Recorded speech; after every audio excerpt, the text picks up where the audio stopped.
bahwa di dunia ini tidak ada yang abadi. KEP TV, mencerdaskan pekerja. Baik, teman-teman KEP SPSI, selamat sore. Selamat sore. Pada kesempatan ini saya berdialog dengan Bung Agung Susanto. Beliau adalah salah seorang ketua di pimpinan pusat KEP SPSI. Pembicaraan kami kali ini menjurus kepada pikiran-pikiran baru di dalam kerangka pengembangan organisasi. Bung Agung, 3 tahun belakangan ini keanggotaan kita ngalamin penyusutan gitu ya. Ada beberapa PUK baru yang kita tumbuhkan, tapi kalah dengan jumlah yang hilang gitu ya. Nah, kenapa itu terjadi? Karena pada satu sisi perusahaan merubah tatanan yang tadinya pekerja tetap katakan bisa mencapai 80%, sekarang terbalik. Yang 80%-nya justru yang tidak tetap. Terdiri dari ada yang namanya kontrak, dilapis lagi ada yang namanya outsourcing, ada lagi dengan istilah harian lepas, bahkan ada lagi dengan yang namanya magang. Magang yang seharusnya untuk pelatihan, tapi diperkerjakan sebagai hubungan kerja. Nah, agak susah, yang kontrak aja susah diorganisir, apalagi yang namanya outsourcing, harian lepas, ataupun yang magang. Nah, oleh karenanya, mari kita berpikir ke depan, atau Anda punya pikiran-pikiran tertentu apa di dalam rangka pengembangan organisasi. Kayaknya kalau hanya bermain di sektor formal, sulit itu ya. Sementara kemampuan daripada kawan-kawan di lapangan dalam rangka membentuk PUK baru juga susah. Bagaimana menurut Anda? Baik, terima kasih Bung Chandra dan rekan-rekan sekalian. Topik yang sangat menarik. Ada 2 hal yang mendasar yang perlu kita sama-sama pahami bersama, bahwa di dunia ini tidak ada yang abadi. Yang abadi hanya perubahan-perubahan itu sendiri. Sehingga itu hal yang harus kita pahami bersama, harus kita sadari bersama. Yang kedua adalah bahwa kita SPSI dalam keluarga besar Federasi Serikat Pekerja Kimia Energi dan Pertambangan adalah organisasi massa. Jadi Bung Chandra, kalau organisasi massa tidak memiliki anggota, maka bukan organisasi massa namanya. Artinya besar kecilnya organisasi kita, salah satu yang menjadi penentu utama adalah jumlah anggota kita. Kemudian tadi Bung Chandra sudah menyampaikan bahwa perubahan yang luar biasa setelah Undang-Undang Cipta Kerja diterapkan mengenai outsourcing, kemudian pemagangan, kemudian dan berbagai macam perubahan-perubahan. Ini yang harus kita sikapi bersama, dan itu pada Munas di tahun 2022 yang lalu, anggaran dasar anggaran rumah tangga kita sudah memungkinkan untuk menerima pekerja-pekerja secara perorangan menjadi anggota kita. Yang artinya bahwa SPKP SPSI adalah organisasi pekerja yang lebih fleksibel, Bung Chandra. Mengembangkan bukan hanya pekerja-pekerja yang ada pada sektor formal atau di bawah perusahaan yang berbadan hukum, tetapi juga memungkinkan bagi kita untuk mengembangkan kepada para rekan-rekan kita, para pekerja yang berada pada sektor informal maupun sektor bisa kasih formal. Contoh? Bisa.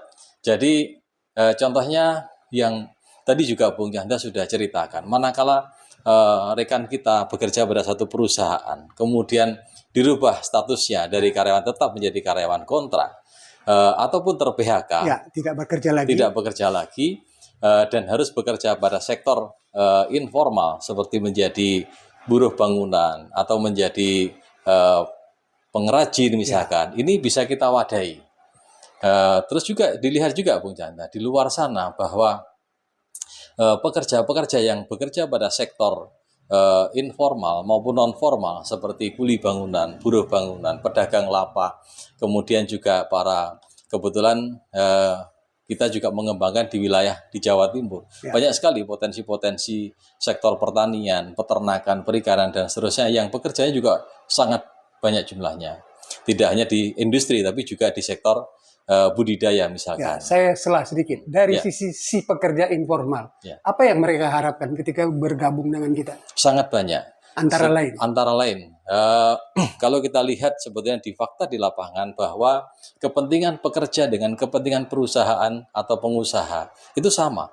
Bagaimana menjaga kelangsungan hidup perusahaan. Nah, ini yang menjadi sinergitas yang bisa kita kolaborasikan. Sehingga pekerja maupun pengusaha bisa menjalin komunikasi. Kepentingannya apa? Banyak. Contohnya perlindungan kepada pekerja. Dari sisi pekerja, kepentingannya banyak. Perlindungan, bagaimana kita bisa mensosialisasikan perlunya ikut program dasar jaminan sosial bagi pekerja, misalkan jaminan kecelakaan kerja dan kematian. Dari sisi pengusaha juga sama.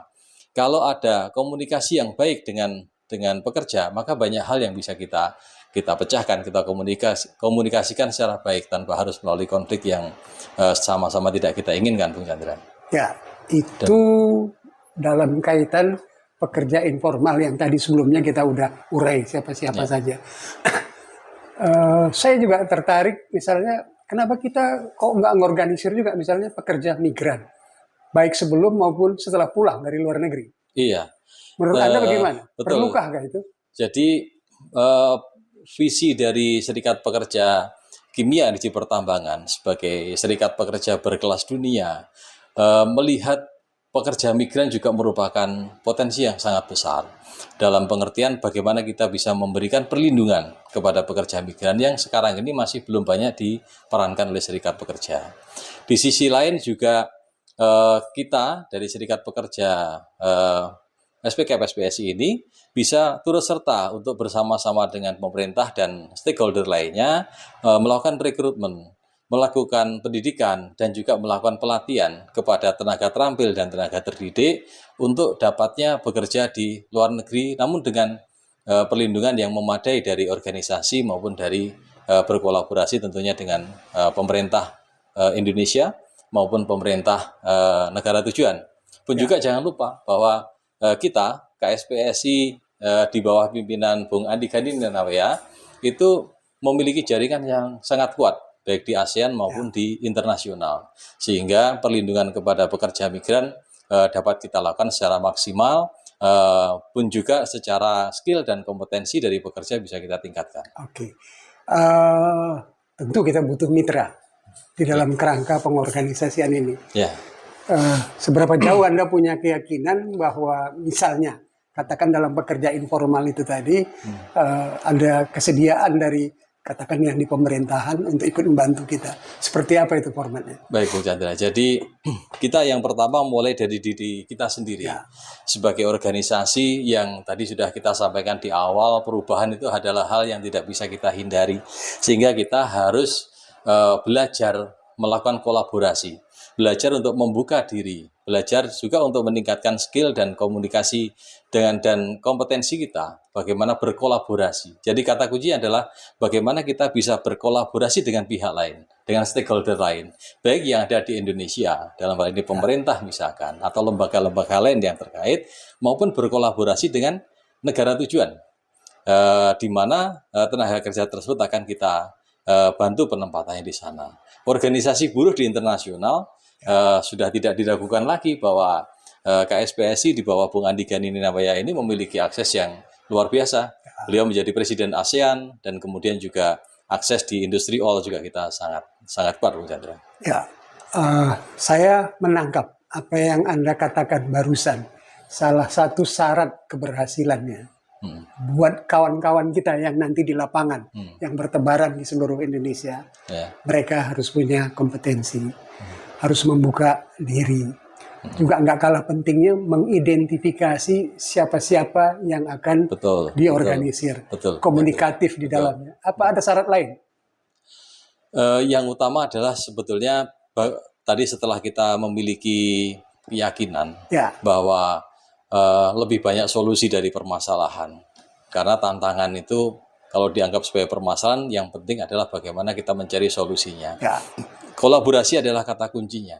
Yang kedua, diklat yang tadi kita juga singgung secara sepintas, itu juga menjadi sangat penting. Sehingga keterampilan menjadi hal yang mutlak diperlukan. Pun juga jangan lupa bahwa sertifikasi, karena perlindungan hanya diberikan kepada pekerja-pekerja yang bekerja di luar negeri misalkan secara legal. Artinya perizinan lengkap termasuk sertifikasi dalam bidang kompetensi. Karena dengan itu kita memiliki dasar hukum yang kuat manakala ada permasalahan di negara tujuan. Seberapa jauh teknologi informasi dapat kita gunakan untuk katakan mempercepat proses ini? Kalau Misalnya di dalam kaitan publikasi, kita bikin video misalnya, ini loh SPCAP SPSI. Salah Iya. satu programnya adalah mengorganisir pekerja informal. Lantas itu kita sebarkan. Tugas dari kawan-kawan di lapangan adalah Iya. mendapatkan nomor-nomor WA daripada Betul. Iya, calon betul. sasaran misalnya. Jadi sesuai dengan hasil Munas tahun 2022 yang lalu, Bung Chandra, di mana penguatan bidang propaganda positif atau dalam bidang media jurnalis itu menjadi sangat krusial, karena pemanfaatan media digital, media sosial itu menjadi hal yang sangat krusial, sangat luar biasa pengaruhnya. Ya. Nah, kita harus mengadaptasikan diri kita terhadap teknologi, misalkan seperti penggunaan AI dan seterusnya. Bagaimana caranya? Memang tim media dalam struktur organisasi sebagaimana menjadi salah satu penguatan dari 6 penguatan di SPCAP SPSI. Kita sekarang sedang terus meningkatkan skill dan kompetensi kita di bidang media.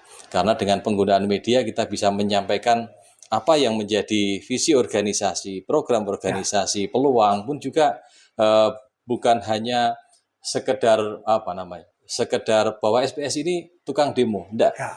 Kita Citra SPSI, itu yang kita citra perlu. ini yang harus kita perbaiki. Ya. Bahwa SPSI bukan hanya berpikir tentang unjuk rasa atau demo, enggak. Kita demo ini memang diperbolehkan secara undang-undang, Ya. tapi menjadi pilihan yang terakhir. Ya.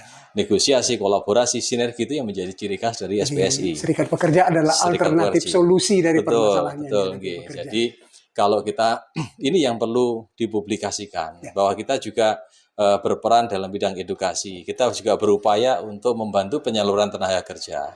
Pun juga kita juga punya pengembangan usaha di mana juga menampung para pekerja korban PHK, Pak Chandra.